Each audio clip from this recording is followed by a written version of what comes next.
démb aussi ci bi ñuy joxee les ordinateurs ak les imprimantes ak armoire bi on a pensé aussi à doter au lycée un ordinateur bu ànd ak imprimante multifonctionnelle ak armoire double battant ak yeneen yoo xamante ne les bourses scolaires aussi saa yu ñu amee. waaw may jéem a wax olof daal comme en tant que bon séeréer xam naa ne buy wax olof moom dina xaw a jafe mais est-ce que vous allez essayer de comprendre maintenant lu may njëkkee c'est dalal leen d'abord te aussi di leen remercier surtout le conseil départemental comme ni mu ko waxee ñu ngi accompagner les établissements nous en tant que lycée de Mbam nous sommes une nouvelle création comme toute nouvelle création moom y aura des difficultés. Mais comme gis nañ ñoo xam bu ñu gestoo bu ñuy waxoo am na ñuy wollu je pense que ça c'est une bonne chose ni on nous a doté cette classe là vous avez vu que élèves yaa ngi ci biir di jàng loo xam ne donc dañ koo soxla woon parce que élèves yaa ngi woon ci biti amuñu woon classe bu ñuy dugg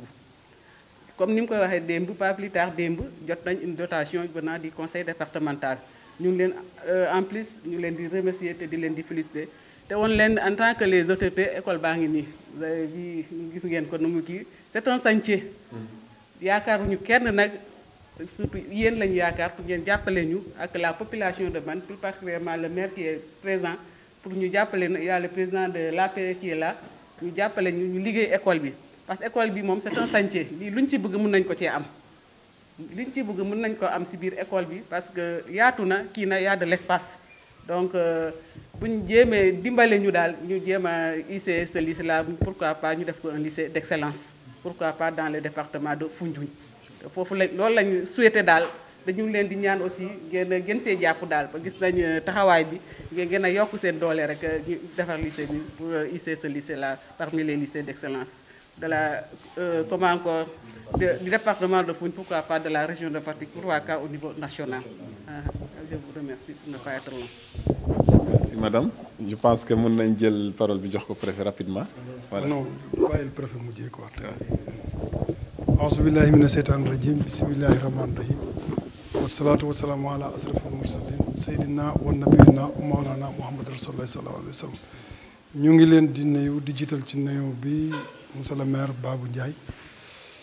di nuyu préfet di nuyu sous-préfet waaye di nuyu madame le professeur di nuyu tamit Ousmane Dione mais di nuyu élèves yi ñu fekk fii ñuy jàng te di leen ñaanal yàlla barkeel seen jàng wax ji nag du gudd parce que liñ ci waroon a wax yëpp isaaxoon na ko professeur dafa wax lu am solo nee na ñun la yaakaar préfet ñun yan lañ yaakaar kon wax ji jaax na bu ngeen ñu jàppalee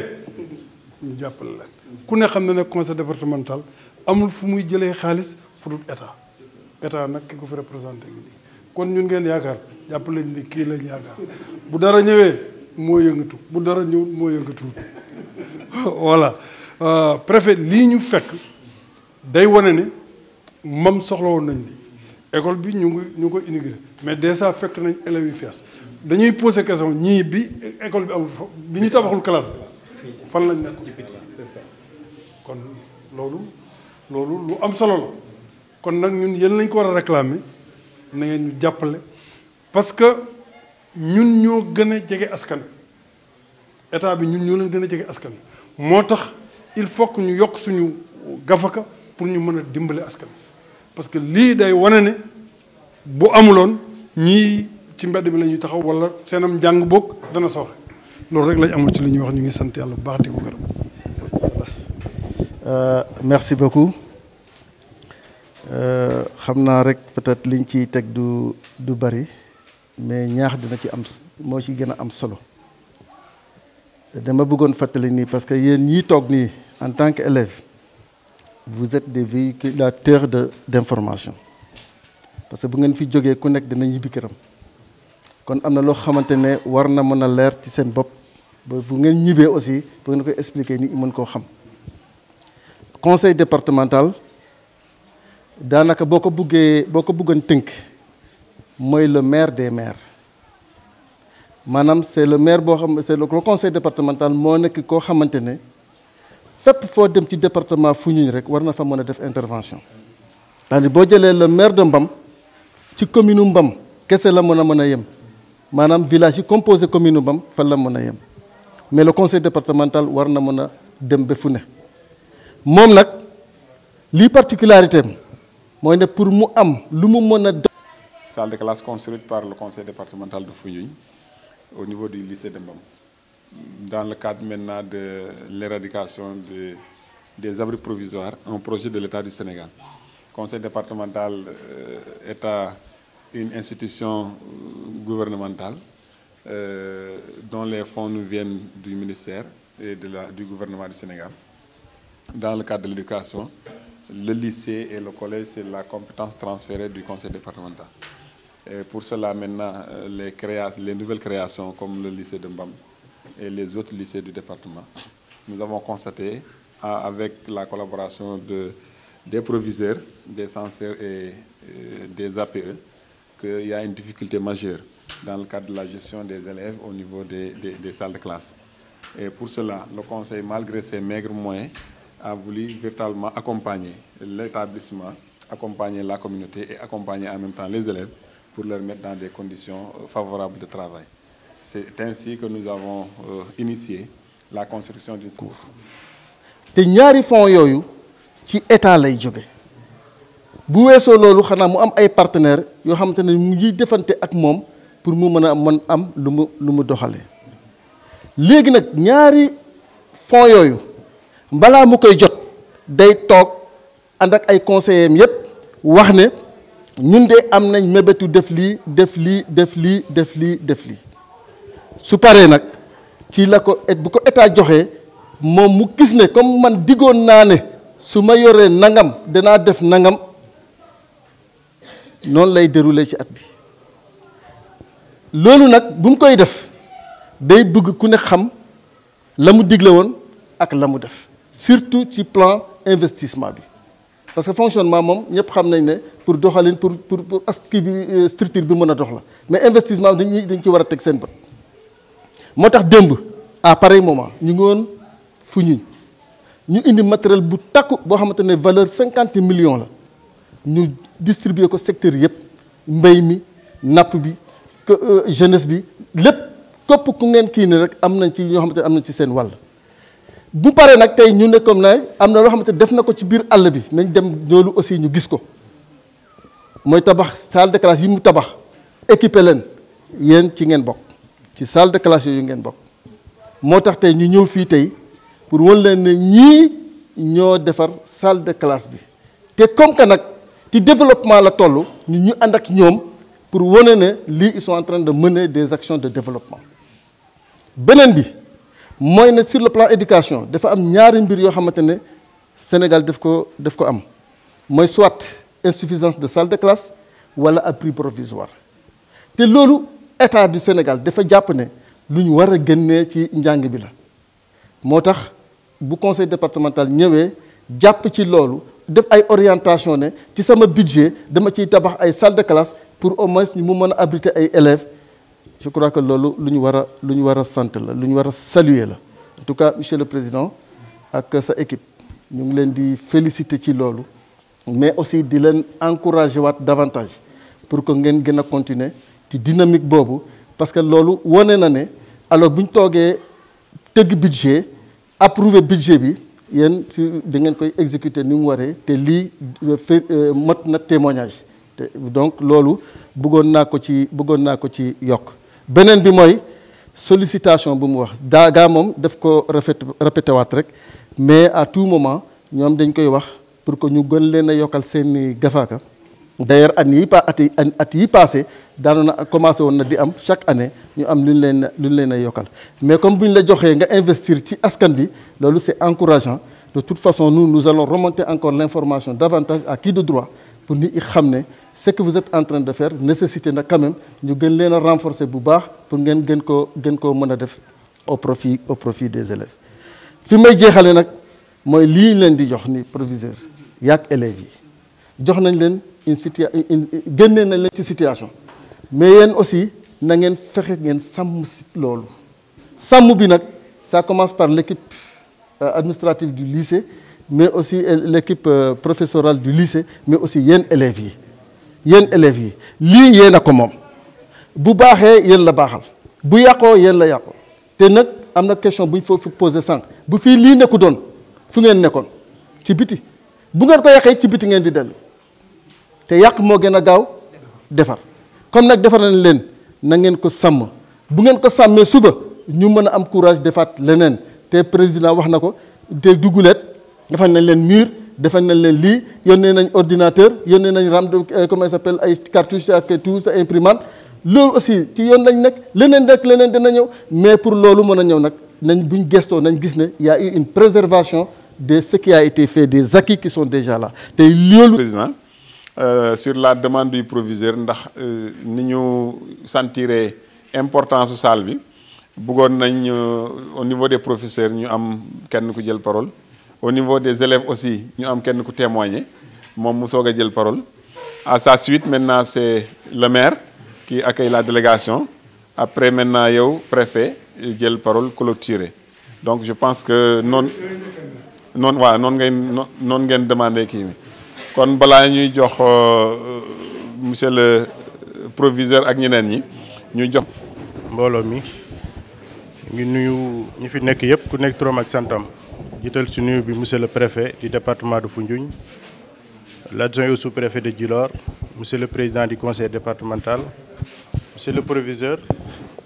nuyu aussi le corps professoral censeur ak professeurs yi fi nekk yëpp di nuyu aussi les élèves di sant yàlla bu baax parce que li ñu fi dajale tey nekk na lu am solo je pense que président li soo ko fi defee duñu naan guléet te xam nañ aussi importance bi nga accordé l'éducation daaw ci débat d'orientation budgétaire du conseil départemental de Foundiougne peut-être chef d'établissement yu bari ñëwoon nañ fa donc ay professeurs yu bari ay surveillants mais Diagane aussi bu ñu ko waxee ñu wax problème yi fi nekk nga xam ne c'est un lycée mixte collège lañ booleeg lycée donc c'est un nouveau lycée donc suñu continuer ci dynamique bi je pense que fii ak 5 ans 6 ans problème yeneen lycée yi am ñun dinañ continuer di ko am moo tax nag bu ñu waxee problématique Diagane nga ne boobu dinaa ko insérer ci programme 2024 moo tax yàlla def ñu taxaw fii tey diñ ko inauguré dañ ciy sant yàlla bu baax di wax élèves yi nag lii yéen lañ ko defal président conseil départemental du Foundiougne moo leen defal lii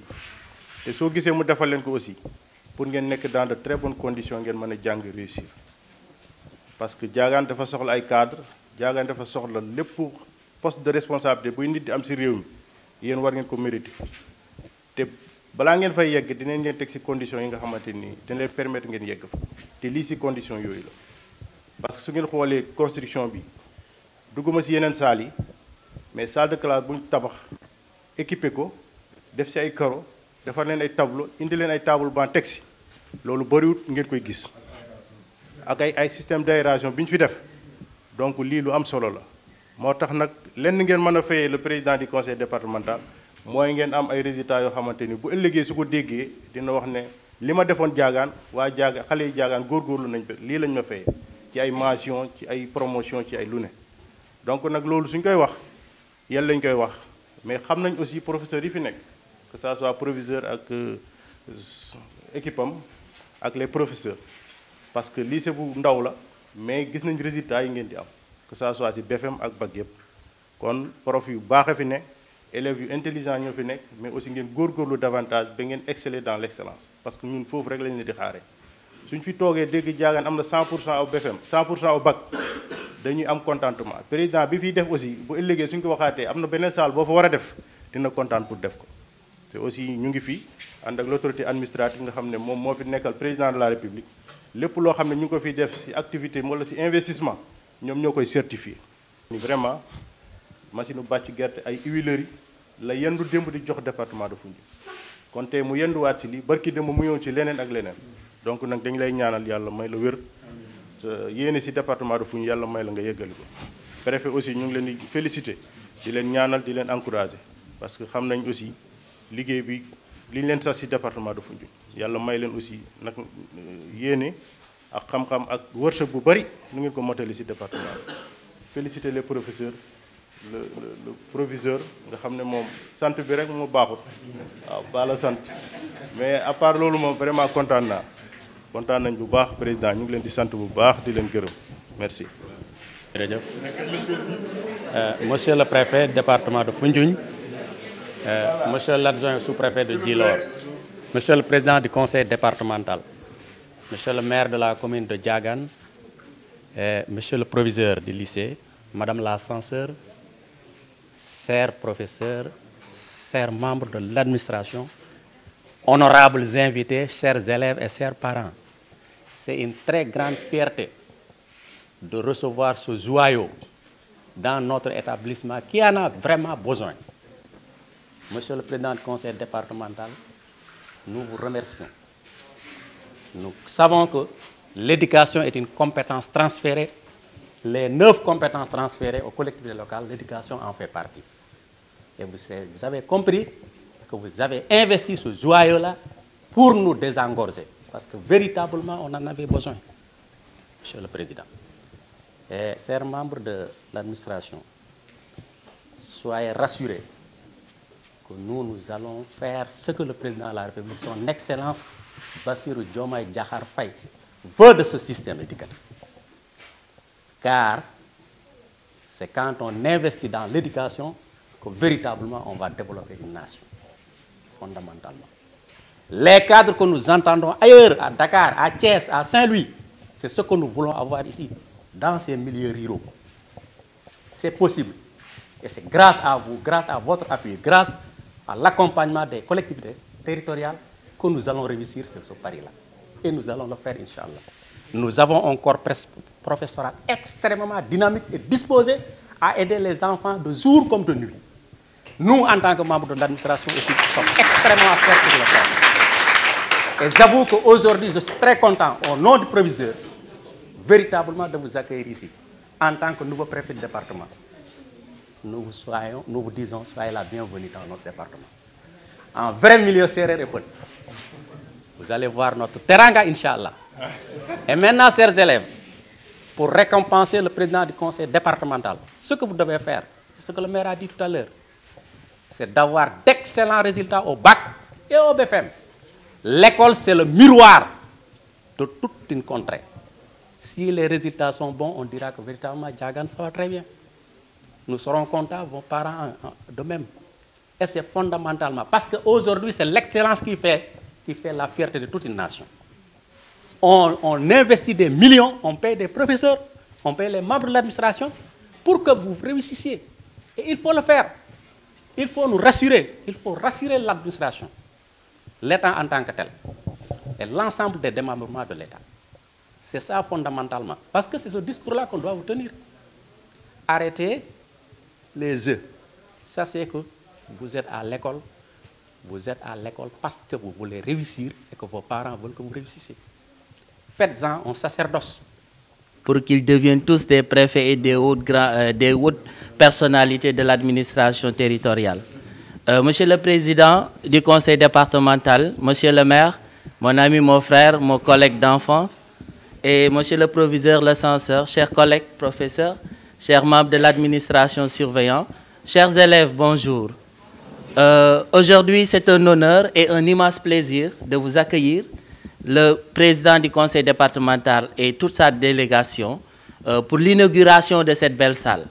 qui est une aubaine pour nous. Vous savez, quand le professeur prend la parole pour parler de l'importance d'érection d'une salle de classe, combien son cœur bat, n'est-ce pas? Les battements, on ne peut pas les compter. Parce que tout simplement, c'était un moment tant attendu. Et cette salle de classe, c'est un véritable soulagement pour nous, professeurs, et vous, élèves. Vous savez ce que le président du conseil départemental a fait pour vous et pour nous. Donc, la seule manière de les récompenser, c'est de leur offrir de beaux résultats. Les plus bons résultats de la région de Fatick. Et vous êtes capables. Ce que j'ai l'habitude de vous dire, il faut chercher à être compétent. Parce que c'est de par la compétence qu'on va vous vouer la considération. On ne va pas respecter votre personne parce que vous êtes né à, vous êtes qui, mais par ce que vous êtes devenu. si nous vouons un grand respect à ces hommes-là, parce qu'ils sont devenus de grandes personnes, et pourquoi pas vous? Nous tous, nous sommes passés par là. Nous étions assis sur des tables bancs pour apprendre. Donc, si le conseil départemental juge nécessaire de venir en aide en construisant des salles de classe, c'est pour que vous puissiez apprendre. Et nous, on ne peut pas lever donc, des mots sans pour autant vous conscientiser à cette noble mission d'apprendre. Apprenez pour devenir compétent. Et si vous êtes compétent, on va vous respecter. Apprenez pour donc nous rendre fiers en tant que professeur, en tant qu'administration. Apprenez pour vous-même, apprenez pour vos parents. Parce que quand vous allez réussir dans la vie, vous serez important pour toute la société. Vous serez utile pour toute la société. Vous ne serez pas seulement utile pour vos parents, pour vos familles ou bien pour votre communauté, mais pour tout le pays. Et en général, pour tout le monde entier. Donc, apprenez. C'est la seule chose que vous pourrez faire pour donc rendre fier au président du conseil départemental. Une personne que je voue un grand respect. Une personne que je connais, en la côtoyant, en la fréquentant. Une personne qui ne s'est jamais démis sur cette noble mission. Les domaines de compétences, c'est 9 domaines de compétences. Hier, il a primé le sport, il a primé l'éducation, il a primé l'agriculture, etc., etc. Tous les 9 domaines de compétences, il s'y met. Et toutes les compétences donc à sa disposition et les compétences même qui ne sont pas de sa disposition. Il cherche tout pour nous. Donc nous lui demandons donc véritablement de vivre à côté de nous pendant très longtemps. Et nous prions au bon Dieu de l'accorder une santé de fer. Et à notre proviseur, à notre censeur, à l'administration, aux collègues, ici au lycée de Diagane Barka, monsieur le préfet, il y règne une paix, une harmonie, une belle, comment dirais-je encore, complicité entre les élèves, entre les administrateurs et entre les élèves. Ce que nous demandons, c'est juste que cette collaboration puisse continuer et puisse durer pendant très longtemps. Donc c'est sur ces mots-là que je vais m'arrêter et vous remercier. Merci. Monsieur le sous-préfet de Djilor, monsieur le président du conseil départemental, monsieur le maire, monsieur la censeuse ou la censeur, l'intendant, chers professeurs, chers membres de l'administration, chers élèves. Aujourd'hui, c'est une journée remarquable, une journée historique qui a vu aujourd'hui l'inauguration d'une salle que nous avions tant besoin. Je dirais merci au président du conseil pour nous avoir offert cette salle-là. Il nous a enlevé une épine du pied. Quelqu'un disait, construire une école, c'est fermer quelque part une prison. Et je pense que les élèves, vous êtes avertis. On vous a donné un joyau, il faut s'en profiter. Donc, monsieur le président, monsieur le préfet, à Diagane Barka, j'ose espérer que nous aurons de très bons résultats parce qu'il y a une cohésion, comme l'a dit M. Touré, il y a une harmonie, il y a vraiment une symbiosité entre les élèves, les membres de l'administration et le corps professoral. Nous travaillons dans d'excellentes conditions. Et je remercierai aussi M. le maire parce que nous avons de très bonnes relations. Chaque année, il nous octroie quelque chose. Chaque fois qu'on a besoin de lui, il répond positivement. Donc c'est le lieu de lui dire merci, Mamousso Diallo. On est très, très, très reconnaissant de vous. Monsieur le président du conseil départemental, nos remerciements sont vraiment inqualifiables parce que vous avez fait quelque chose d'extraordinaire. Cette salle-là, on va l'utiliser de façon rationnelle, comme le dit le concept Djoubal Djoubanti. Au lycée de Diagane, on essaiera de faire de notre mieux pour instaurer ce concept-là dans tous les compartiments, en tout cas dans tous les secteurs de la gestion du lycée. Et à mon nom, au nom du lycée de Diagane Barka, nous vous disons merci beaucoup. Monsieur le préfet, c'est le lieu de vous témoigner cette collaboration entre nous, les professeurs, les élèves et les membres de l'administration. Aux élèves, je vous dis, prenez cette salle-là comme un joyau. et s'en profiter et aussi nous fournir de bons résultats. C'est le seul moyen pour récompenser notre cher président qui nous a légué cette salle-là. Donc vraiment, je vous exhorte de travailler, de redoubler d'efforts pour le baccalauréat, pour le BFM, mais aussi pour les classes intermédiaires. Faites tout pour vraiment passer en classe supérieure. Ceux qui sont en classe d'examen, faites tout pour réussir l'examen, parce que c'est un examen national, mais je pense que vous êtes aptes à affronter n'importe quel examen, parce que vous avez des professeurs capables, des professeurs dévoués, des professeurs généreux. Donc il faut s'en profiter, et je pense que j'ose espérer qu'on aura de très bons résultats. Donc voilà, sur ce, je remercie tout le monde, M. Eba. Lui aussi, c'est un bon collaborateur. C'est le lieu de lui vraiment dire merci. Et merci à tous les membres de l'administration, au corps professoral. Merci beaucoup. Wassalatu wassalamu ala asrafil mursalin Seydina wa nabiyina wa maulana Muhammad Rasulullah sallallahu alayhi wa sallam. ñu ngi nuyu ñi fi teew yëpp di jiital ci nuyoo bi monsieur le préfet, mais di nuyu les sous-préfets, di nuyu monsieur le maire Mabousso Diallo, waaye te di nuyu professeur, di nuyu professeur journaliste Bassirou Touré, dina ci xuus tuuti di nuyu Mousseka, di nuyu tamit élèves yi te di leen ñaanal suñu borom réussir seenam njàng. yaakaar naa waxoon naa leen ko bi ma fi dajeeg yéen ne leen élèves yi yëpp war a góorgóorlu, mais rawatina yu Diagane,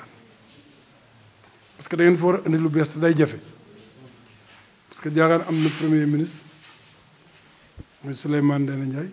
Il faut ngeen jàng ko ba raw ko ba am cër bu raw bi mu am, ngeen mën a feeñ ci kanamam. am na fi général am wala mu am lu ko ëpp. mën leen conseil départemental bi njëkk am Sénégal kii ko jiite te muy man mii di Moustapha Mbaye ci commune Diagane la bokk. maire bi nga xamante ne moo gën a nekk xale ci 17 communes yi Diagane Barka la dëkk, commune Diagane Barka la dëkk, muy Mabousso Diallo. alors loolu daf leen di wan ne seen parents yi ngeen fekk ñu am jom lañ, ñu nangoo jàng lañ, ñu am fulla ci seen bopp lañ. kon nag tey ñun président de la république daal la ñuy am fii ci yéen ñu mën a nooy, mais leneen lu ngeen am rek bu histoire bindee ci gannaaw ngeen di féete, te xam naa ne bàyyiwu leen ko xel, bëgg ngeen a raw ñu fi nekkoon. yal na leen yàlla jàppale ba ngeen raw ñu fi nekkoon. di wax ne préfet fii terrain bi yaatu na de, ay salle de classe yu bëri xaj na waaw, loolu moom waxin la comme ñun li ñuy indi fii état ñu koy jox, te wax dëgg yàlla bu ñu duggee ci lycée bi ba gis terrain bi danañ am xame mu tabax fi 3 wala 4 salle de classe. olof na ne ku yokku tere dolli ñeex. kon monsieur le préfet waxal président de la république ne ko na dolli conseil départemental Foundiougne doole mu mën a jàppale lycée yi bañ am liñ bëgg. damay dellu si monsieur le professeur journaliste, dama ko mas a seetaan muy waxtaan invité Issa Ba ne ko waaw conseil départemental lan lañ fi def, dañ ne defuñ fi dara. Issa ne ko parce que dañuy waxee nañ dem ci école bi seet ñaata classe la fa taxaw, bu ñu fa jógee jaar ci hôpital bi laajte ñaata lañ fay indi par an, bu ñu fa jógee jëm fu ñun bu ñu demee ba Diagane ñu jàdd xool ba xam def na fa dara am de, bu ñu demee ba Djilor ñu dem Kamataan mairie de clôture ba fa nekk conseil départemental moo ko fa def, ñu jógee fa jaar commune Mbam, bu ñu demee miir ba ñoo ko fa def, salle de classe bi tabax nañ fa salle de classe. maa ngi leen di seetaan télévision ma ne vraiment Issa tontu na journaliste mu ne ko nag ñu doog a dem fu ñun xool lañ fa def, léegi foofu rek lay am du ma dugg ak yow ñombaatu parce que boobaa émission bi day jeex ma xam ne Issa vraiment bu suuru rek tontu na Basir Touré ñu ngi koy nuyu vraiment mu nekk xale bu jàmbaar ñu dëkk ak moom Passy man préfet ci commune bii ñu nekk fii laa dëkk muy Diagane tiraanga ju mu am ci politique ñoo ma ko may fii lañ man njëkk a falee maire falaat ma fi maire ma fal ma maire ma jógee fi dem conseil départemental dellu si waat laajaat ñu falaat ma maire ma dellu joxe ko muy ma busam mi delluwaat conseil départemental li ñu ma mënal ñëpp defal nañ ma léegi nag man tamit li ma leen desel mooy fexe ba am gafa ko bu diis seen lycée bi lépp lu ñu soxla ma defal leen ko loolu laa bëgg. asalaamaaleykum wa rahmatulah. mooy daaw bu ñu amee les meilleurs élèves du département am na ci kenn koo xamante ne fii ci lycée bi la soxeeku te mu ñëwoon sànq ñu ko doon présenté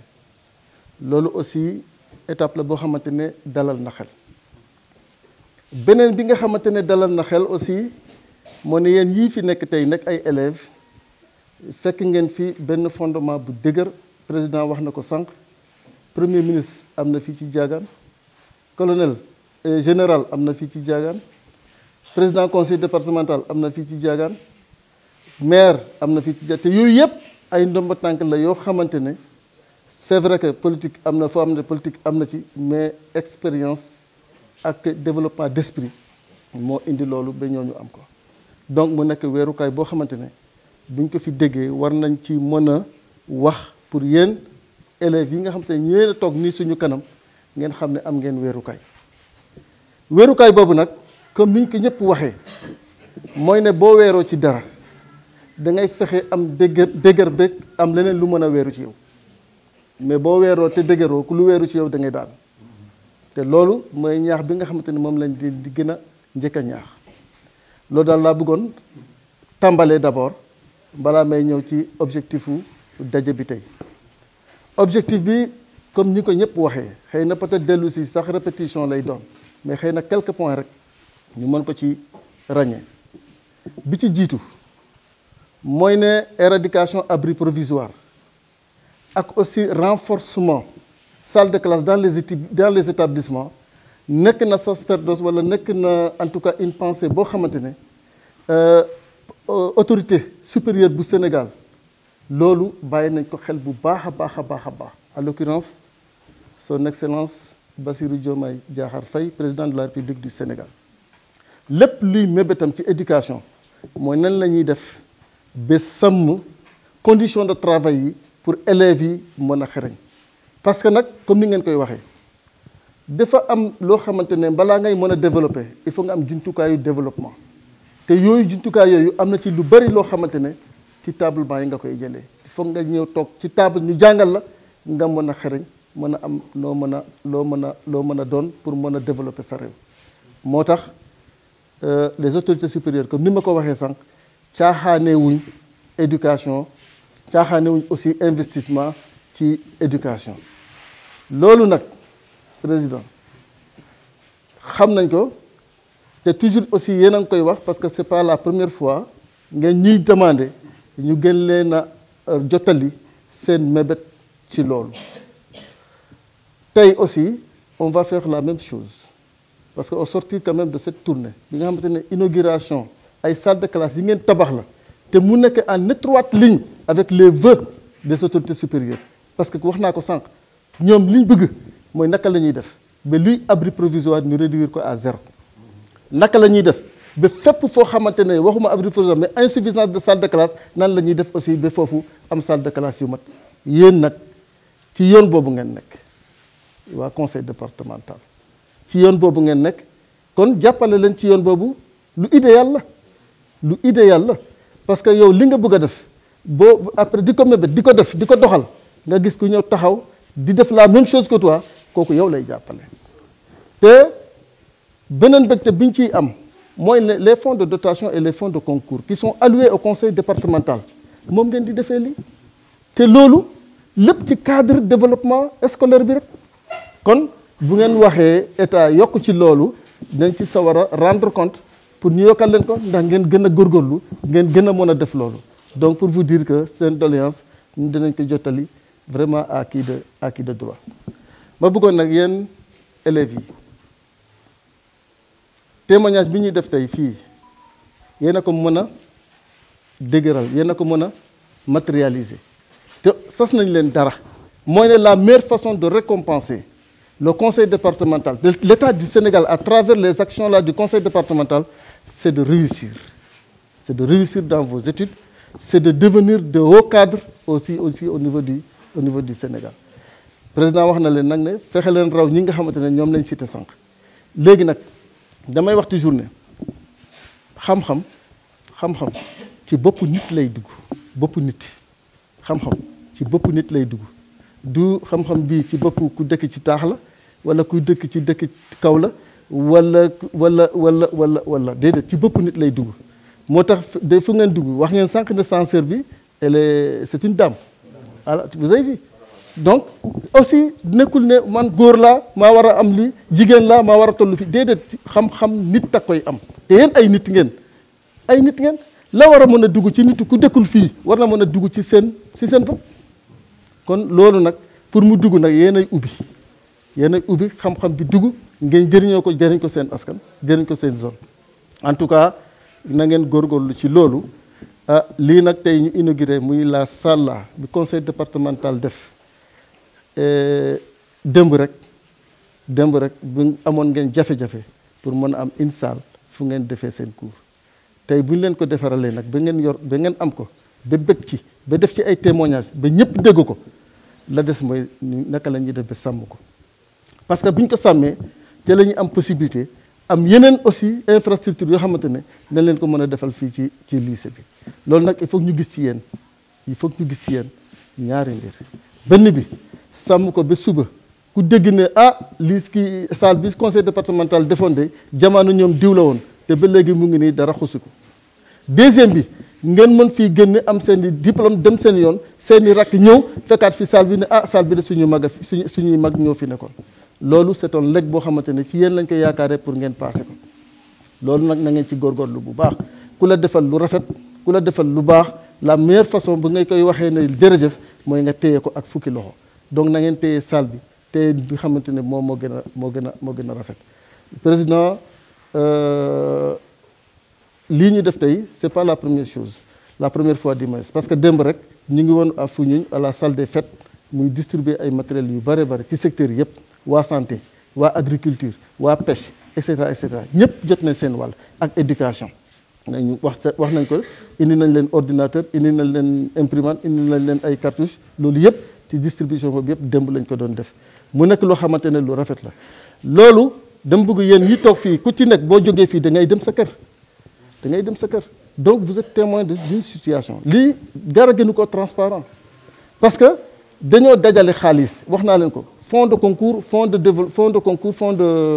dotation xaalisu état Sénégal la te état Sénégal fa lay jëlee xaalis ci contribuable sénégalais ñun ñëpp ñoo cotisé boole loolu léegi nag buñ ko dénkee conseil départemental wax ne man lii liñ ma jox bu nekk doon askan bi kenn du ma ko jox askan bee tax ñu jox ma ko buñ la ko joxee nag mu delloo ko ci askan bi ba pare su koy joxe ñëpp teew loolu defe naa ne transparence gënul leer loolu donc su boobaa ngeen xamee ko noonu alors gën a góorgóorlu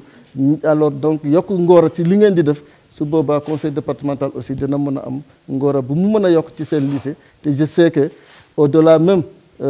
du budget du conseil départemental moom day génne ci poosam di def fii parce que wax na ko fii la dëkk fii la juddoo teranga bu mu am fii la ko amee kon nag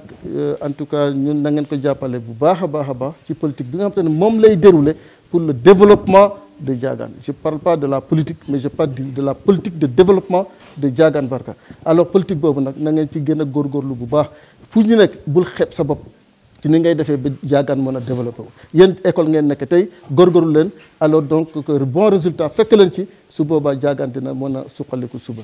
en tout cas lii laa bëggoon a wax di leen ñaanal rek une réussite pour l'année scolaire réussite pour les classes intermédiaires mais réussite aussi pour les examens en vue à l'occurrence le bac et le BFEM je vous remercie. Et son équipe les surveillants généraux et le censeur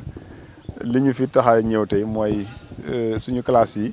tabaxoon nañ ko boo techniciens yi ñëw fi boo visité ko ba réceptionné ko mais président ñëwagu doon pour def l'inauguration ak xool donc occasion bi permettre na mu xool gis aussi exactement li nga xamante ne en tant que président du conseil départemental mais en tant que aussi technicien à la matière mu am ci benn gis-gis boo xamante ne bu yaatu lay doon. kaddu yi nag dañuy jox madame le maire donc mu dalal gan ñi ci fii ci commune am après bu ñu paree ci madame le maire ñu jox proviseur moom it mu joxe impression bu ñu paree ci proviseur ñu jox président après préfet comme am nañ feneen fu ñu war a dem war nañ dem Diosone boo Médina Sangako loolu aussi vraiment ñu xam ne temps bi moo ñu permettre ñu gën a yaatal mbir mi madame le maire asalaamaaleykum.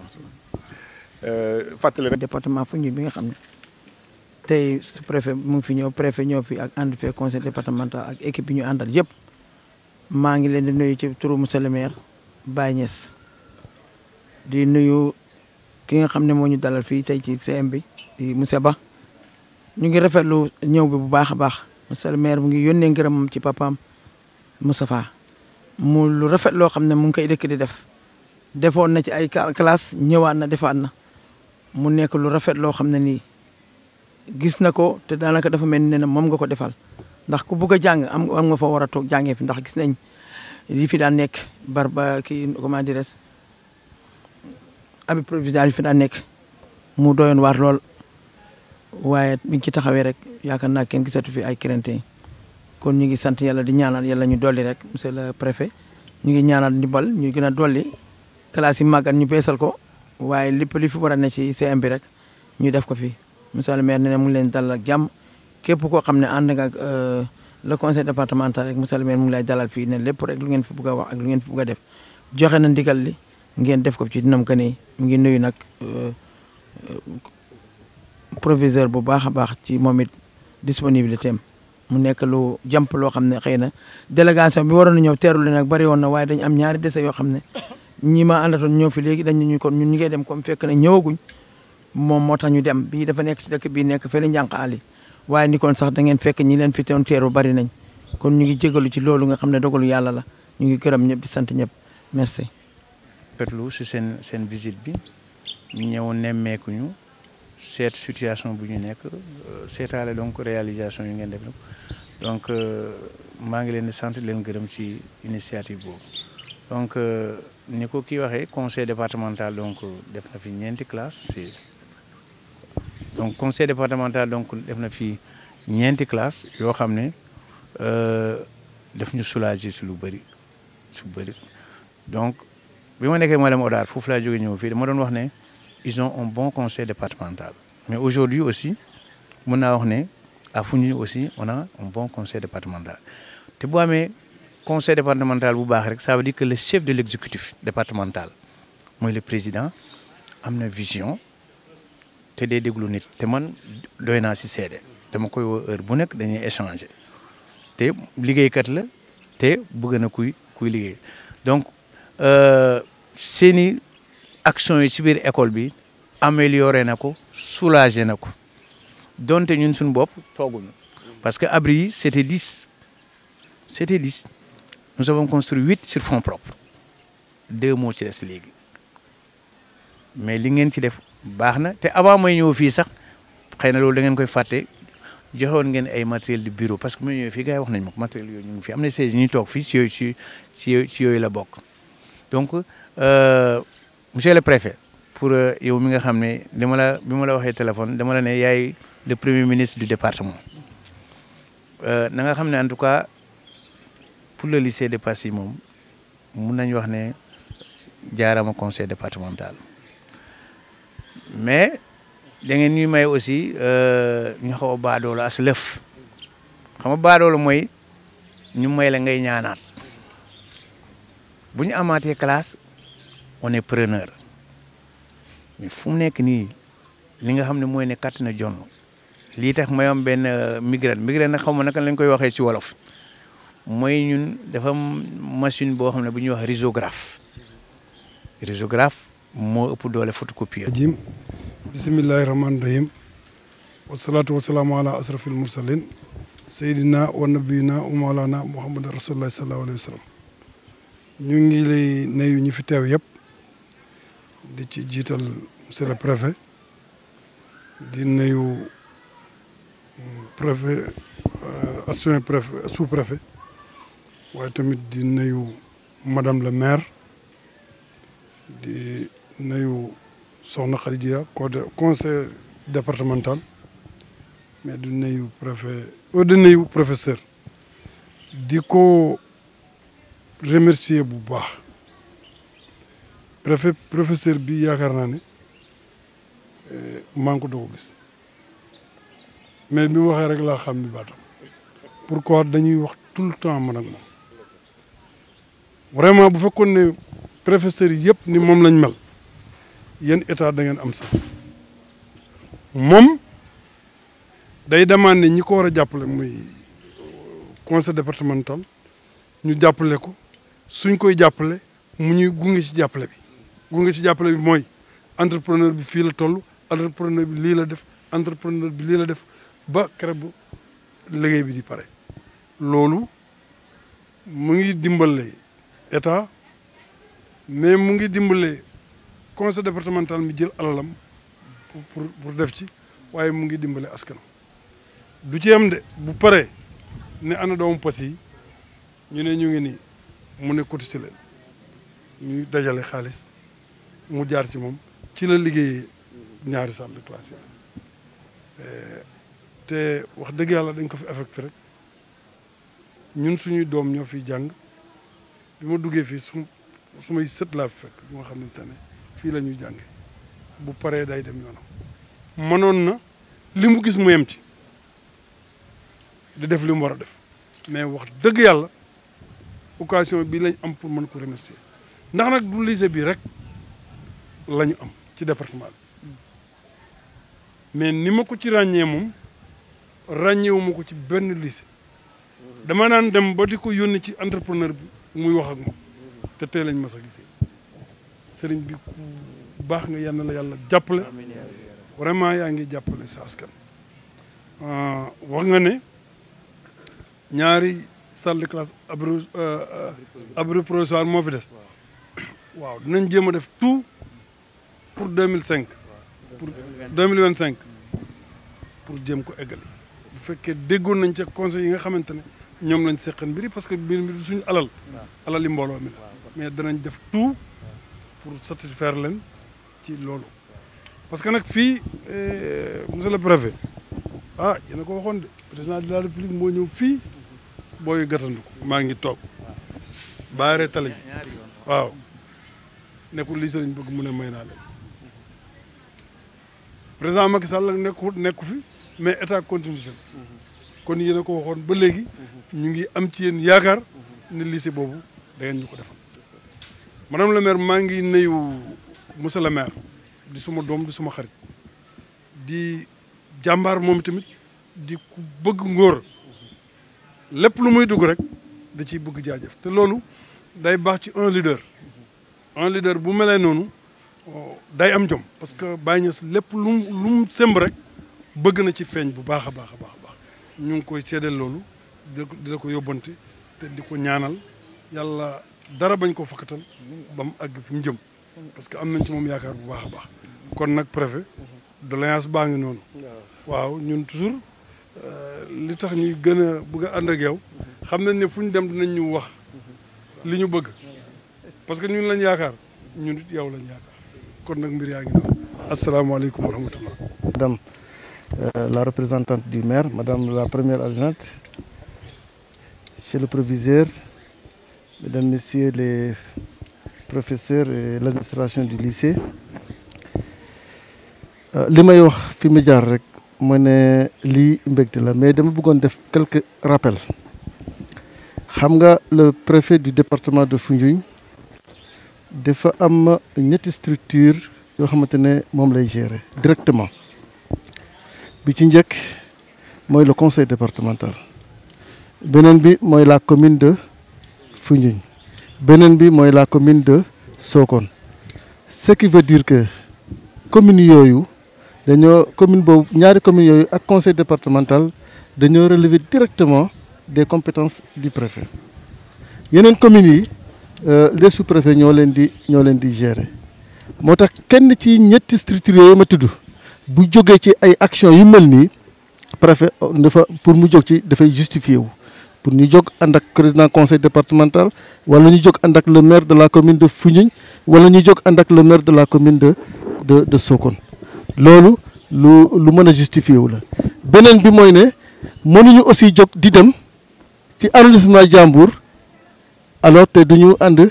ak autorité bi nga xamante ne moo nekk ci arrondissement bi loolu aussi mooy justifier suñuy dem ñu ànd ak le sous-préfet alors moom mu nekk suñu njaatige maire ba nekk njaatikeem président conseil départemental loolu rek la am mbir mi demee loolu aussi bokk na ci li ma xam te bëggoon naa ko leeral ci war a mën a tax ñu ñëw fii ci commune arrondissement Djilor la bokk waaye activité bu ñu indi c'est une activité du conseil départemental moo tax ñu waroon teew fii ñëw seede loolu. beneen point bi mooy wax nga ko sànq seede yi moom ñun rafetlu nañ ko lool parce que li ñuy wax ci yow alors dal na xel lool xanaa ñu lay gën a ñaax rek nga ko nag gën a continuer ci dynamique boobu d'ailleurs même ci lay profité woo parce que ku gis configuration lycée bi war nga mën a jàpp ne effectivement c'est un grand lycée parce que nombre de classes yi nga xamante ne ñoo fi ne ay classes yu bari lañ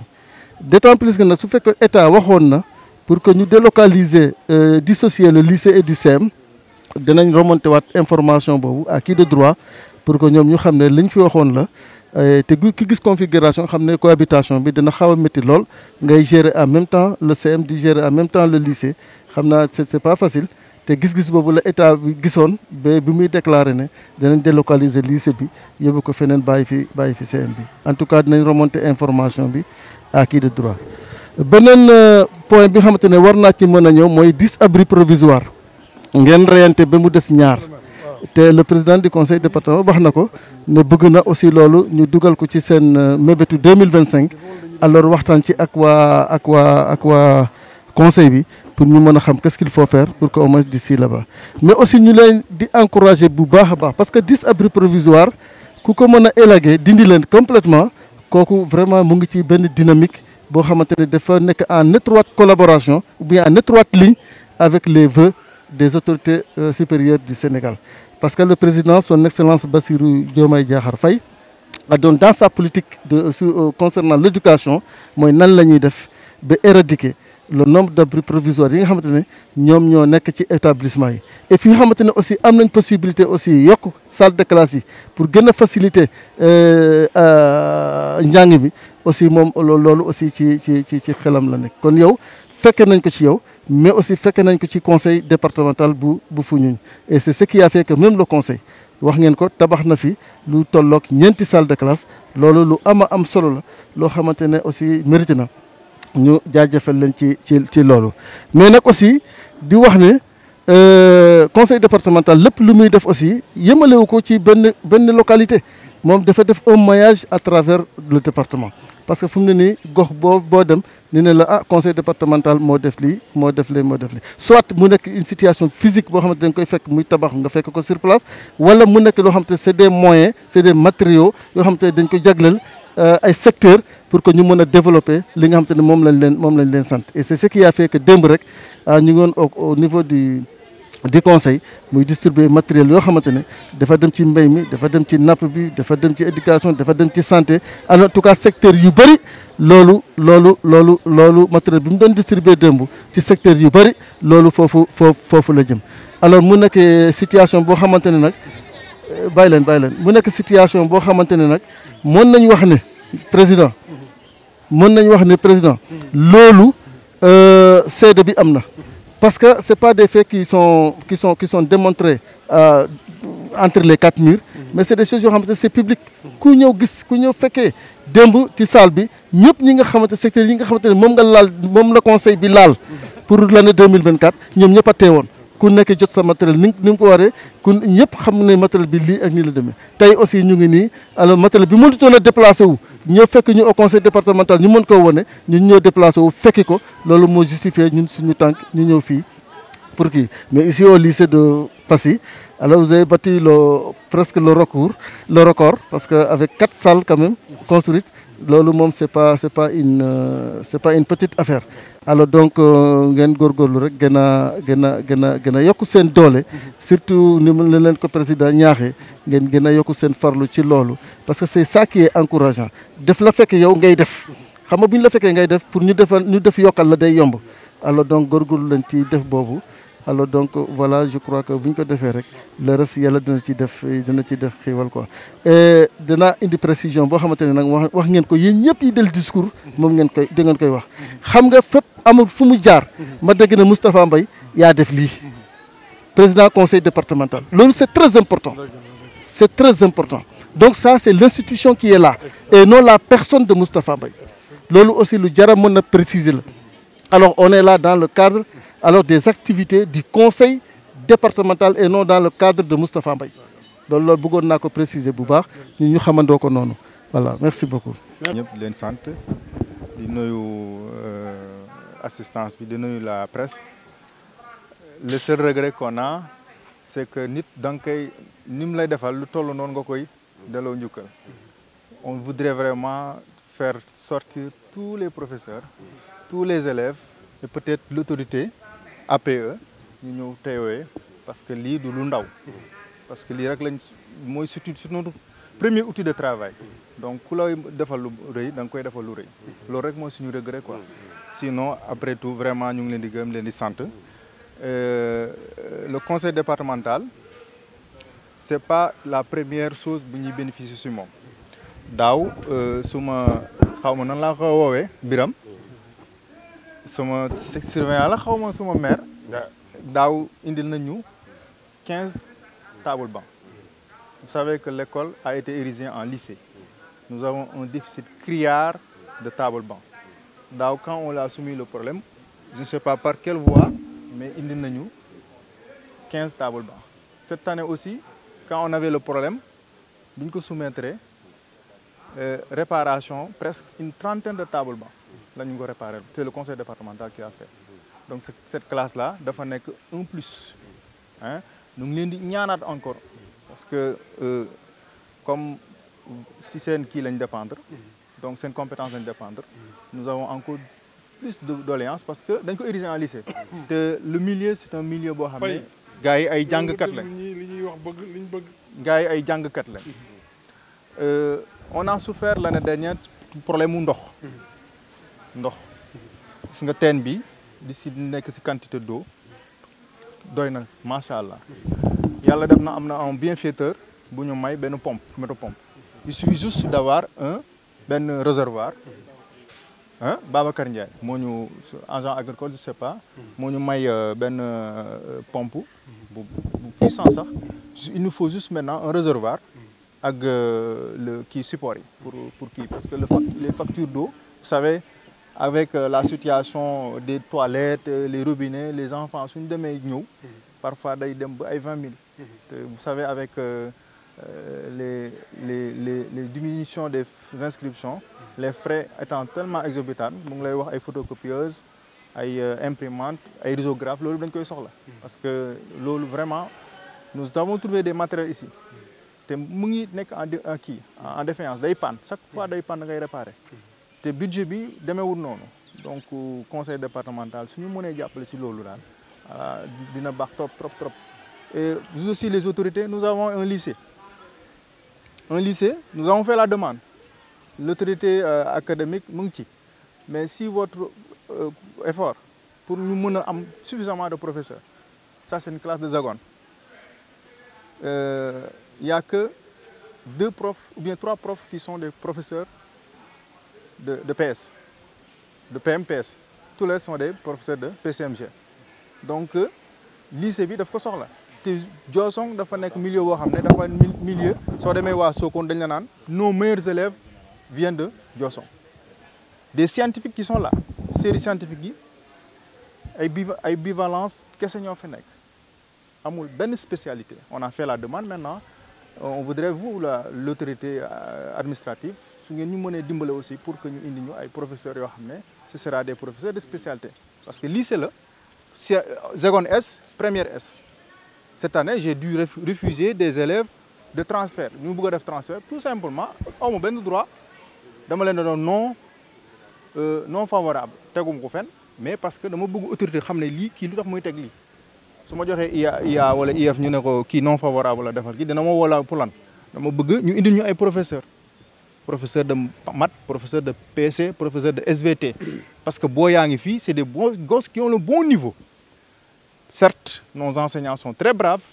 mais la formation aussi, j'ai vraiment un chapeau. Je leur tire le chapeau parce qu'ils sont toujours engagés, ils font le boulot qu'il est nécessaire. Mais il faut vraiment, nous, autorités, vraiment dimbaler nous, si professeurs. Ils ont demandé le lycée est là, l'infrastructure, il faut encore des efforts parce que la classe est doyut.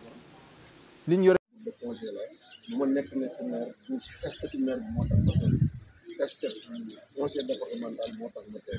parce que conseil départemental dafa am réalisation collège yi ak lycée yi yëpp compétence su ñu def benn liggéey boo xam ne man ci ñuy suñu section bi la ñu def section ñi fi teew yëpp di ci jiital préfet waaye di nuyu sous-préfet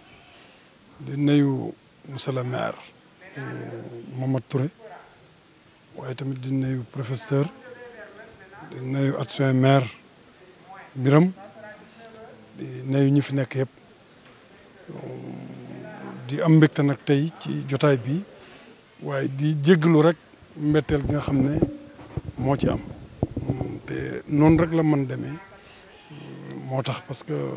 jot bi moo bëriwut te yi tey bëri parce que depuis démb ñu ngi woon conseil départemental di séddale matériel yi ci di ko séddale ci biir département bi ay ordinateur ay imprimante et tout loolu dama ciy profité rek di la wax ne la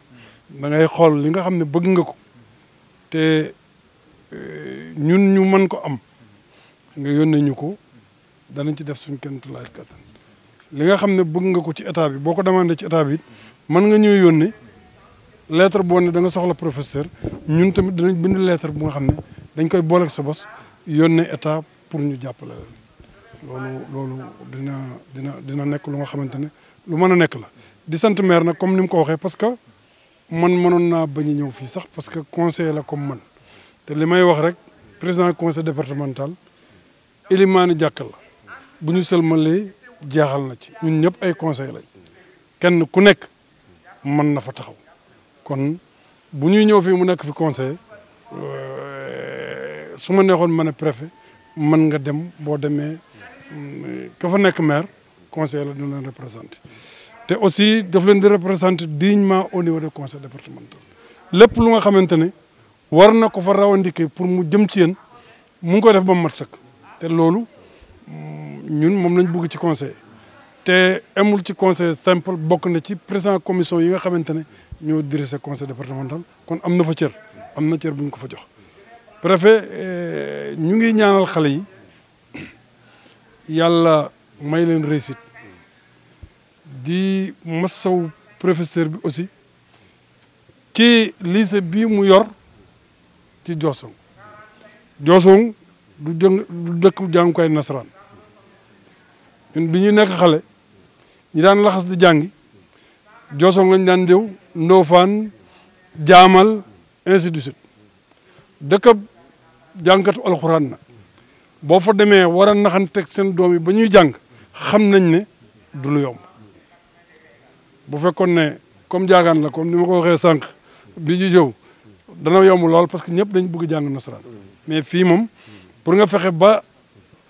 convaincre nit ñi seen doom yi jàng lu jafe la kooku ñu ngi la ciy masaw parce que man mën naa wax loolu ndax man fii laa cosaanoo muy Diossong ku jigéen ki jur suma yaay fii la juddoo baayam mag yaayam mag maamam mag ñëpp a ngi fi donc kon xam naa Diossong bu baax a baax a baax xanaa di wax rek ngeen gën a góorgóorlu te xam ne conseil départemental yéen la fi nekkal kon la boo gisee ma ànd ak fay mii dama bëgg li ngeen di bëgg ngeen di ko wax mu koy dégg na nga ne bëgg ngeen salle de classe incha allah dañ ci bàyyi xel bu ci xajee danañ ko def te ñun tamit ñu ngi ànd ak suñu kilifa te loolu tax ñu ànd ak moom muy préfet dama ne su ngeen ñu laajee ngir yaakaar ñu laaj leen parce que conseil départemental amul fu muy jëlee xaalis pour état kii moo fi représenté état kon ànd ak moom mu dégg seen soxla yi daf ñuy jàppale ci buñ demandé suñ ko demandé dara mu xam ne du ñun ñoo ko bëgg askan wi moo ko bëgg kon monsieur le préfet waxal président de la république ne ko ku dolli cere war nga dolli ñeex asalaamaaleykum wa rahmatullah jërëjëf xam naa na fekk cin gi ñeex des fa rek dañuy ñaan yàlla rek ñeex di fa des rek ndax ñu gën di sotti donc asalaamaaleykum ñi fi teew yëpp alors donc ñu ngi nuyu ku ci nekk ci sa tur ak sa sant xam naa liñ ci waroon a wax yëpp daanaka ñu njëkk a jël kaddu wax nañ ko mais liñ gën a sentir mooy ne salle de classe bi besoin la woon fii lu tax parce que biñ ñëwee fekk nañ xale yi déjà ñu ngi koy utiliser xaaruñu sax ñu inauguré ko mais ñu ngi koy utiliser c'est-à-dire c'est un besoin te mag yi dañ fi bàyyi ne ku xiif boo koy invité añ bu ko won ndoxu raxasu ne ko boolu ceeb baa ngi nii rek donc loolu daanaka image boobu moom lañ fi fekk président li ngeen wax naa ko sànq bi ñu eggee Passy nee naa le conseil départemental dafa bokk ci structure yi nga xamante ne day liggéey directement avec le préfet de loolu justifié na le fait que ñu ñëw ànd ak moom fii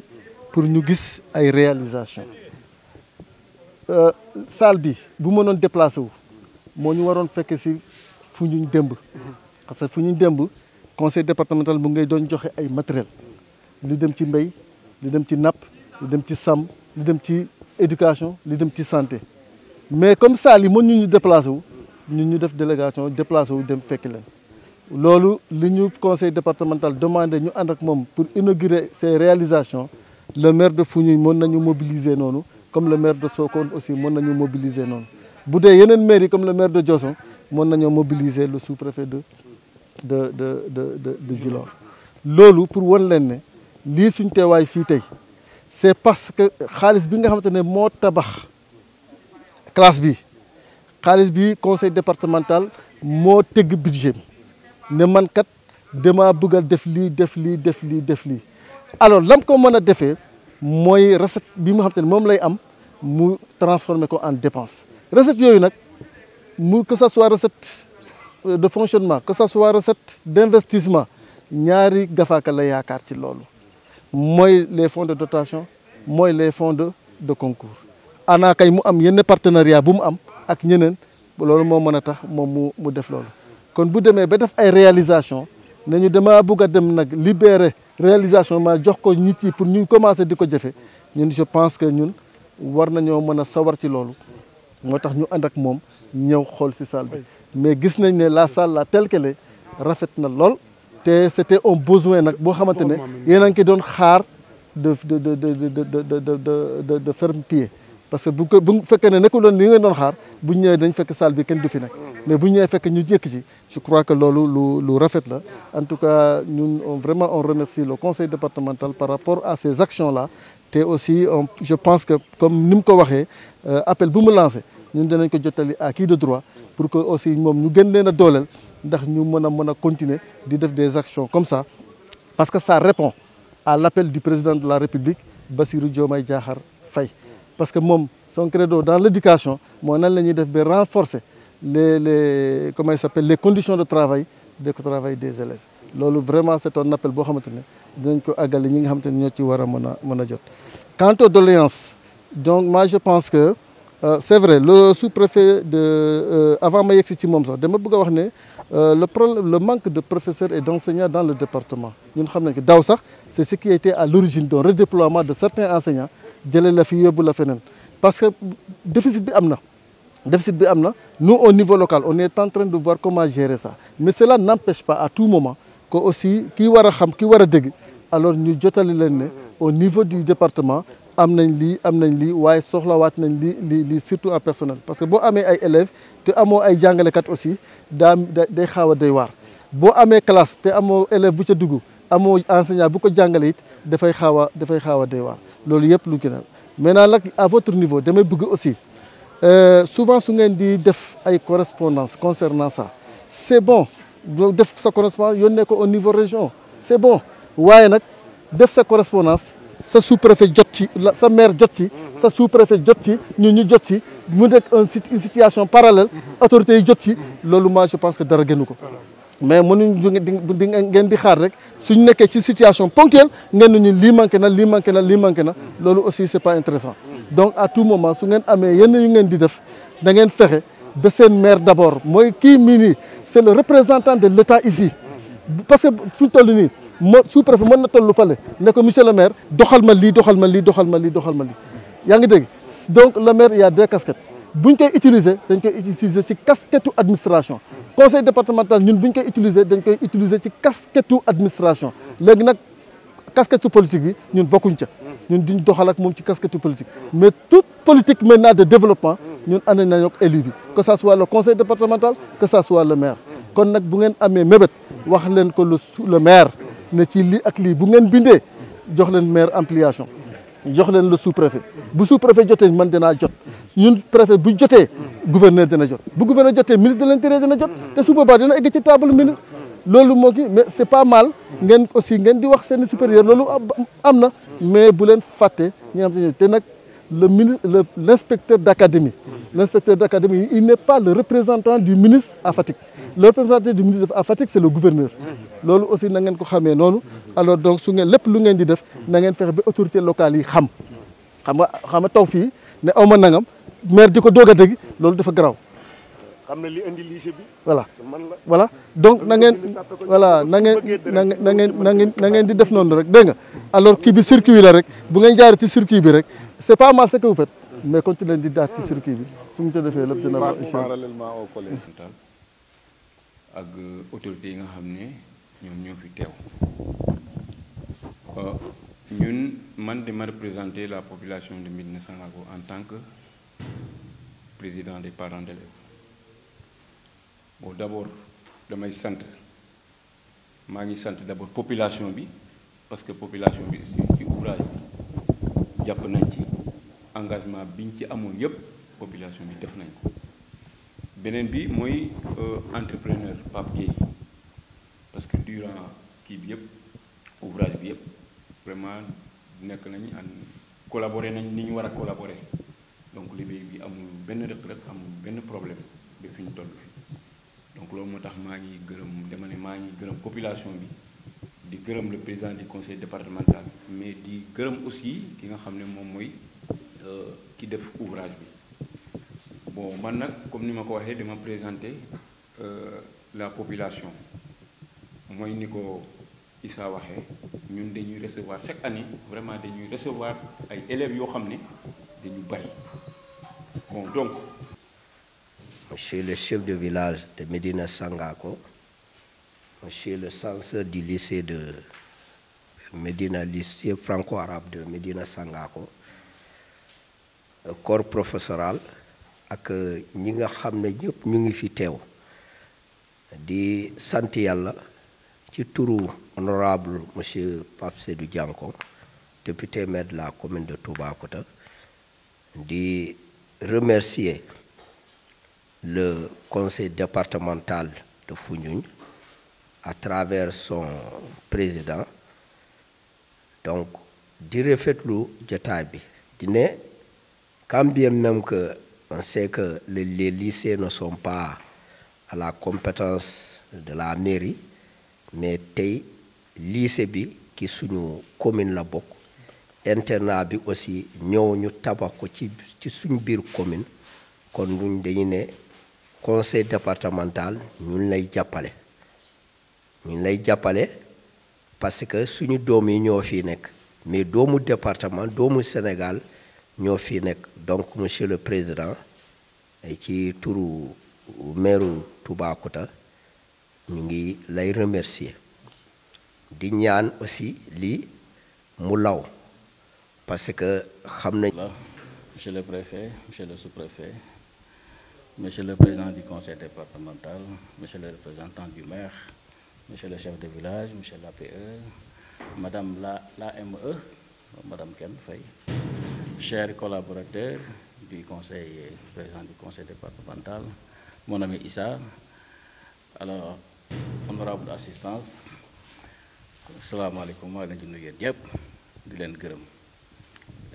di rafetlu teewaay bi fii man nag maa ngi wax ci turu proviseur parce que proviseur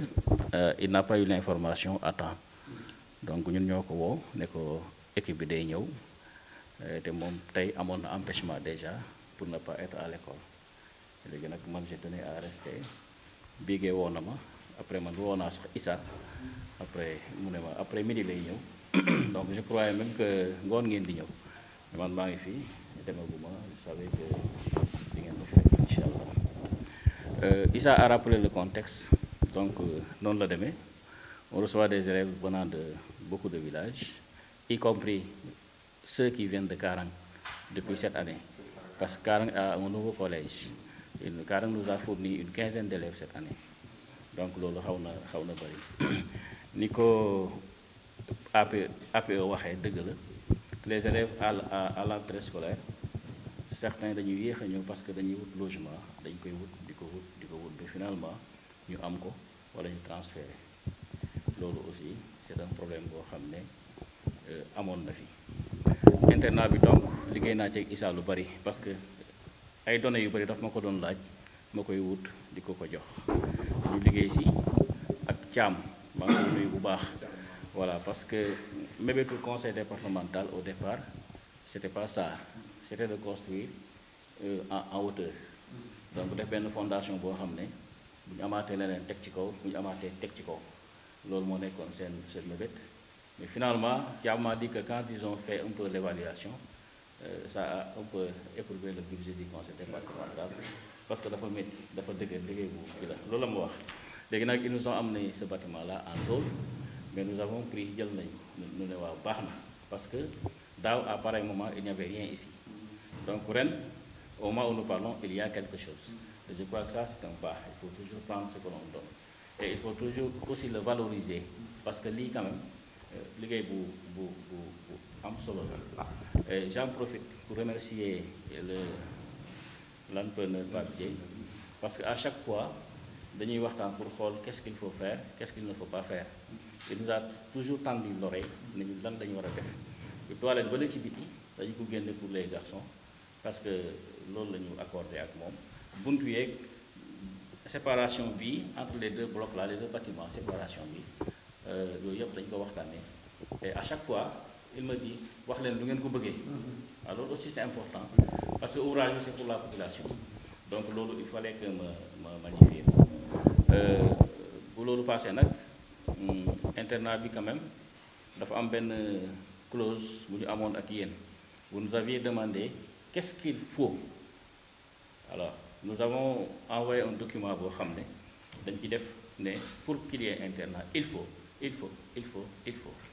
léegi nag condition yooyu yëpp xam naa ne rémunérable mais il y a eu un bâtiment c'est vrai il y a 2 blocs séparés il y a des toilettes séparées il y a un mur de clôture loolu yëpp baax na naturellement bii ngeen maa di l'autre jour que dinañ ko équiper un équipement en lit n'est-ce pas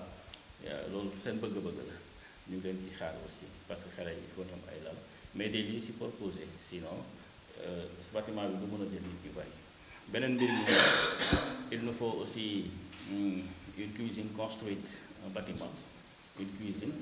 il nous faut aussi une chambre de gardien parce que quand les enfants doivent passer la nuit ici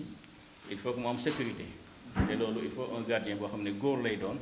mu mun a veiller si loolu donc il nous faut un gardien yeneen problème yi ci nekk nag mooy l'alimentation añ reer ndekki loolu peut-être gestion lay doon boo xam ne du yéen a koy andi une bonne fois mais yéen ñëpp da ngeen ci bokk communauté bi nañ ci bokk commune bi dina ci bokk population bi nañ ci bokk xale yi nañ ci bokk loolu une gestion intégrée donc yooyu yëpp daal ak personnel boo xam ne aussi en permanence day liggéey fii fois que xaw ma loolu naka lay mën a demee mais en tout cas pour que internat bi dox il faut condition yooyu yëpp réunir sinon jël ay doomu jàmbur teg leen fii aussi wàcc liggéey ñibbi waa dëkk bi ñibbi ñu bàyyi leen fii aussi dafa laaj yenn condition yoo xam ne bëgg nañu aussi réussir ko pour la sécurité des enfants et pour aussi que leur performance à l'école en tout cas j'ai été un peu long mais kontaan nañ bu baax am nañu yaakaar bu baax gërëm nañ leen bu baax yal na yàlla yokk ñu ngi nuyu ñu fi teew yëpp di jiital ci nuyoo bi monsieur le préfet waaye tamit di nuyu monsieur le sous-préfet de Toubacouta di nuyu tamit mon représentant maire monsieur Mané waaye di nuyu le chef du village di nuyu suma goro si ñu ngi koy nuyu te di ko laaj suma doom ci di nuyu aussi président parent d'élèves yi mais di nuyu soxna yi fi nekk yépp di am mbégte nag vraiment bi ñu ñëwee fii tey pour seet si liggéey bi xam naa bala ñuy wax dara rek dañuy féliciter entrepreneur bi ko liggéey parce que wax dëgg yàlla liggéey bi set na amul lu nit mën a wax te monsieur si dolli na ci lu am solo mooy heure suñu amee modification wala lu ñu bëgg dañ koy wax ne ko nangam lañ bëgg mu defal leen ko loolu nag lu jafe ci entrepreneur la parce que entrepreneur moom li nekk ci cahier de charge bi bu ñëwee loolu lay appliqué bu amee lenn loo ci bëgg a yokk ñi ko jox liggéey bi ñoo koy yokkal sinon du ko def kon nag kon moom bu fekkee ne def na loolu te gisuñ ko mu ñëw conseil départemental laaj benn relance il faut ñu gërëm ko waaw monsieur le préfet ñun lii mooy li ñu war dégg nañ li nga xamante ne moom la monsieur si wax ci liñ leen war a dolli comme ni ma koy amee habitude di ko wax rek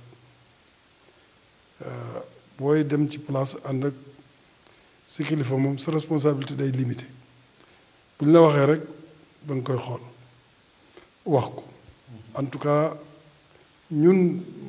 si li ngeen bëgg lépp suñu sañoon dañ ko def parce que département bee ñu fi teg askan wi lañ fi nekkal te li nga fi wax kenn mënu ci teg baat parce que ay xale boo leen tegee fii war nañu am ay teg leen ci condition yu wér war nañu am ku leen di garder war nañu am lu di lekk di naan ne liggéey lu mel noonu loolu nag conseil départemental dawut ci dara xanaa suñ gafaka mën na ko wala mënu ko suñ gafaka nag fenn lañ koy jëlee mooy ci état bi représentant état yaa ngi nii toog kon ni ngeen ko waxee lan leen koy waxee ñu jéem ñu jàppale xam ne dafa am institution conseil départemental dafa am charge yu rëy diggante mook askan wi te loolu wax dëgg yàlla ñoom ñoo ci mën a jàpp rek pour que ñu mën a dimbali askan wi parce que daf di institution bu jege askan wi nga xamante ne bu ñu yëkkatee seen loxo rek wala seen kàddu mën ko teg ci ñoom te xam naa ne président de la république Bassirou Diomaye Faye li ko tax a jóg mooy liggéeyal askan wi mais mooy jàppale néew ci doole yi kon bu suñu jooytu eggee ci moom yaakaar naa dana jéem a xool nu mu yokkee loxoom ñu mën a dimbale askan wi comme ni ñu ko bëggee loolu daal lañ amoon ci kàddu ñu ngi sant ñëpp di gërëm ñëpp asalaamaaleykum wa rahmatullah. de Toubacouta, chez le président du conseil départemental de Foundiougne, chez le maire de la commune de Toubacouta, chez le chef de village, chez le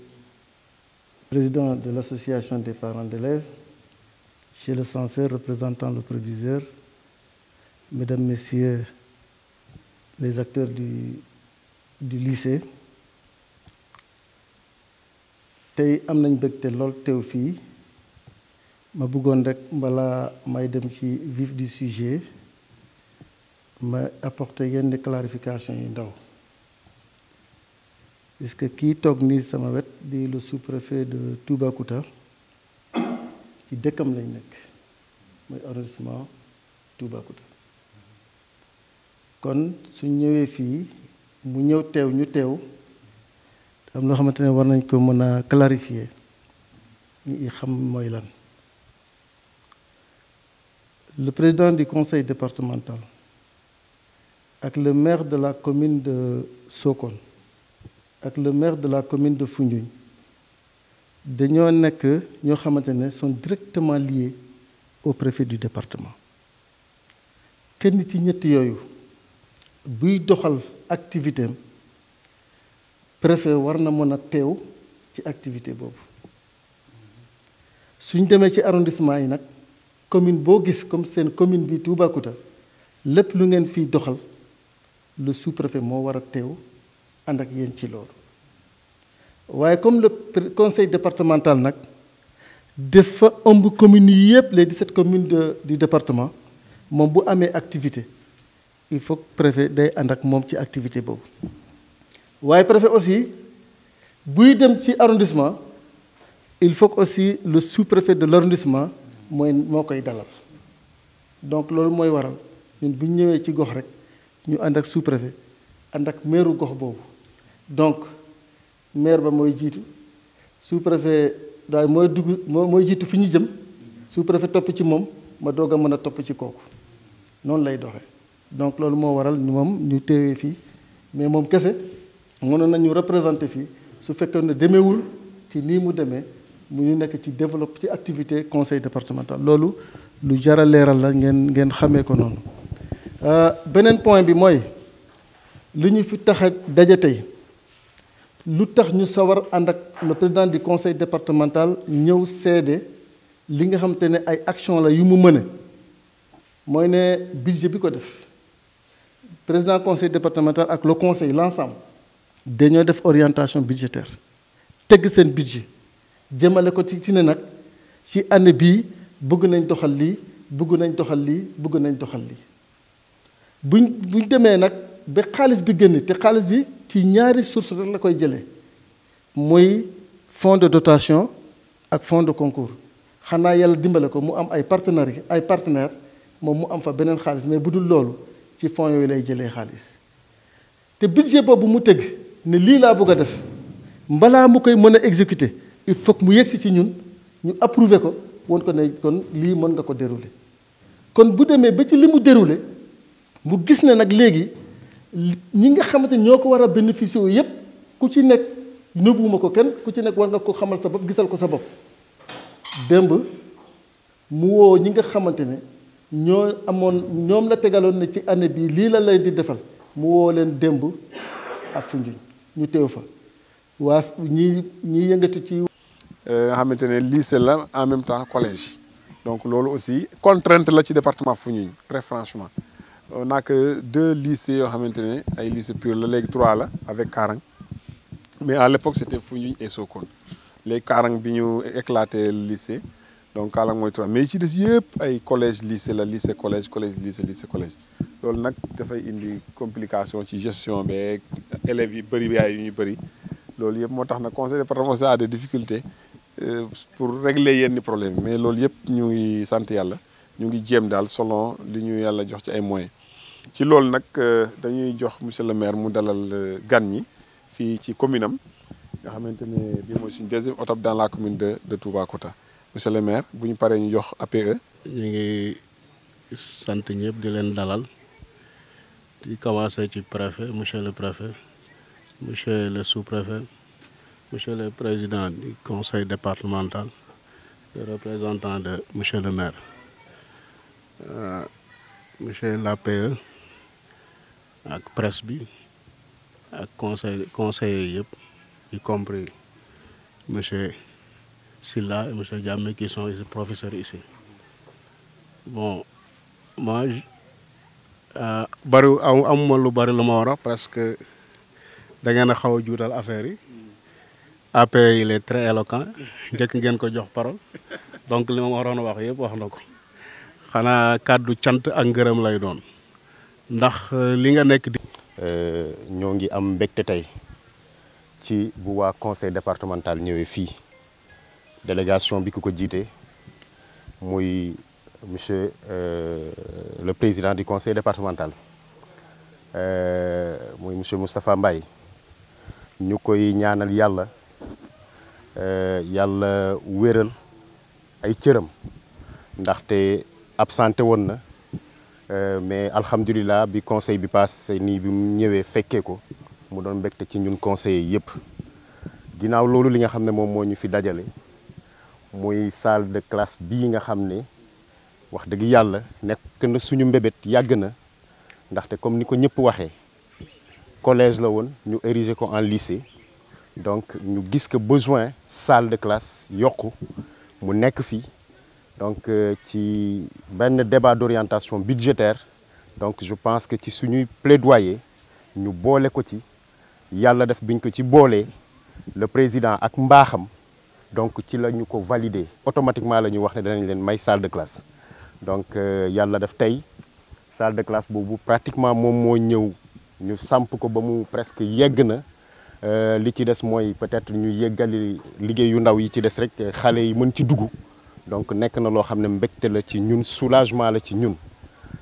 mais nag comme ni ma ko waxee ci conseil départemental conseil bi passé ni nit moom bu fekkee dañ toll ci ñaan su occasion présenté woo rek ñu ñaanaat président lii am nañ ko ñoo ngi lay tàllalaat suñuy loxo je pense que gis nga école bi won nañ la li fi nga xam ne fa lañ amee problème donc lépp loo xam ne mën-mënu conseil départemental la te mu mën ko fi def rek wax dëgg yàlla bu ngeen ko fi defee suñu honneur la ñun en tant que conseiller départemental mais également dina nekk loo xam ne soulagement lay doon pour ñi nga xam ne mooy la population de Missirah donc ci kaw loolu may leen ay sant bu baax a baax di leen masaw coono parce que comme niñ ko waxee yoon bi métti na mais ñëw ngeen ba fii pour réceptionner lii nga xam ne mooy wax dëgg yàlla classe bu yanj bi donc ñëw ngeen ci jàmm fekk ñu ci jàmm yal na leen yàlla delloo ci jàmm te ngeen fekk fa jàmm donc bañ a guddal loolu moo nekkoon samay kàddu donc tey seede aussi ngeen jéggal ma ne président c'est vrai politique moo ko teg ci conseil départemental boppu conseil départemental mais nekk na président boo xam ne ku tëddee njaaxaanaay la loolu dama koy témoigner devant la population de Missirah ne président la boo xam ne ku tëddee njaaxaanaay la te nekk na koo xam ne il a le sens de l'écoute xeebul kenn c'est-à-dire boo ubbee sa gémmiñ di wax day jël temps déglu la te tontu bi nga xam ne moom moo ci war da koy def donc loolu nekk na loo xam ne je tenais quand même ma préciser ko kanamu fi nga xam ne mooy waa Missirah ngeen xam ne président la boo xam ne tëjul buntam mais président la boo xam ne également pare na pour waxtaan ak képp koo xam ne soxla na ko donc ci kaw loolu may sant ñëpp di gërëm ñëpp asalaamaaleykum wa rahmatullah. Le maire de Toubacouta représenté ici par monsieur Amadou Mané, monsieur le proviseur, monsieur et madame les conseillers départementaux, monsieur le corps professoral, monsieur la communication. Donc ñu ngi leen di dalal fii Missirah am kontaan trop tey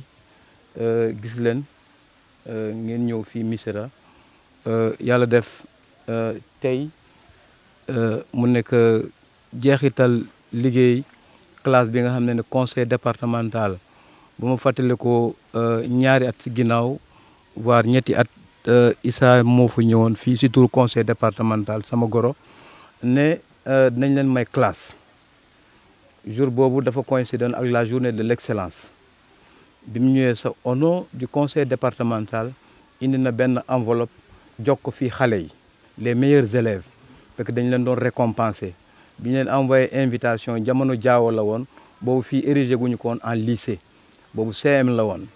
donc bi mu ñëwee la journée de l'excellence c'est le promettre CM Missirah que bu ñu leen érigé en lycée dinañ leen may ci classe donc li tubaab di wax chose promise chose faite chose promise chose faite donc am na tey donc du ñu wax dara lu dul vraiment di leen gërëm di leen sant di wax ni aussi lii mooy développement bu ma waxee lii mooy développement parce que lépp loo xam ne nit mun na ko xalaat wala nit bëgg na ko def ci xam-xam lee lalu xam-xam nag mooy éducation damay wax ni ngeen baal ma bu njëkk ba ministère de l'éducation lañ doon wax mais tey ñi ngi wax également ministère de l'enseignement mais defe naa bu ñu boolee ñaari éducation ak enseignement Sénégal dana développé lu ñu bëgg danañ ko mën a am ci lépp loo xam ne du ñuy def parce que yar ak xam-xam ñooy ànd donc lii dafa ñëw yokk loolu donc bu ñu amee classe bi tey vraiment dafa ñëw yokk ci éducation Missirah dafa ñëw yokk ci enseignement lycée Missirah dafa ñëw yokk ci développement commune Toubacouta comme ni ko Amadou Mané représenté fii monsieur le maire dafa ñëw yokk ci éducation département Foundiougne ci région Fatick mën naa wax donc ci Sénégal yëpp donc du ma guddal damay gërëm ñëpp ñi nga xam ne ni dugal nañ seen loxo ci initiative bu baax bi ba tey mu réalisé wu ba tey mu nekk njëriñu ñëpp mu nekk njëriñu communauté bi mu nekk njëriñu askan gi te xam naa ni. Omar Sylla aussi la même chose di wax ne nag conseil yi ma fekk maag ñoom ñooyam ci jotaay bi ndax ay conseil la comme ñoom dafa fekk président conseil départemental Eliman la suñu noddee il faut am ku taxaw ci kanam. du benn yoon laa fi ñëw du ñaari yoon laa fi ñëw daanaka chaque année dama daan ñëw di ko fekkee la si ndax li waral loolu rek mooy gis taxawaayam bu mat sëkk ci conseil bi may nuyu Cheikhou Diamé aussi wax na dëgg am na lu mu témoin ci moom mais wax ji ñoo ko bokk parce que nee na damay déglu bu baax li nga xamante ne moom la conseil yi di wax kon moom dafa am lu muy wax ma di ko déglu bam ràññi ci loolu parce que bokk na ci conseil yi nga xamante ne la commune de Toubacouta, chez le proviseur du lycée, le président de l'association des parents d'élèves, mesdames, messieurs les conseillers départementaux, mesdames, messieurs de la presse, président li nga wax sànq rek lii lañ soxla te gis na ne ci secteur yi dina def ci éducation dina def ci santé dina def ci napp pêche dina def ci agriculture dina def ci lépp moo tax bu dajalee mébétu askan bi ba pare day ñëw ne nag naa tëgg budget bi bu tegee budget lan moo ciy tegu mooy ne la ma waxoon ne danaa ko def Missirah naa ko génne ci budget bi def ko la ma waxoon ne dinaa ko def comment dëkk bi tudd Medina Sangako daa ko def na mu waxoon ba gox yi nga xamante ne moom la ciblé woon yëpp daje léegi loolu lu ñu waroon a mën a jot la ci kayit ne conseil départemental de tabax na salle Medina Sangako logement Medina Sangako tabax na salle Missirah tabax na loolu bu yegsee ci kayit man su ma tiimee kayit bi mënu maa wax ne li ñu may wax du loolu de kayit bi mënu maa wax loolu day may naan man de bind nañ ma ne tabax nañ nangam mais lii ñu def tey buñ tiimee kayit gisal na suñ bopp buñ tiimul kayit it gisal nañ suñ bopp xam nga loolu seede la léegi nag moom ci boppam wóor na ko te il en est sûr que li moom ci boppam mënul génne ci gafaakam li nga xamante ne moom la war a defal askan bi yëpp gaaf ga war na am lu mu defal mais loolu c'est un autre cas mais li ko état dénk gis na ne ci askan bi la war a jëm te mu ngi ko ciy def d'ailleurs démb rek ñu ngi doon joxe ay matériel pour une valeur de 50 millions et quelques ci ay machines ci ay machines yu bëj ci ay machines yu presse ci ay congélateur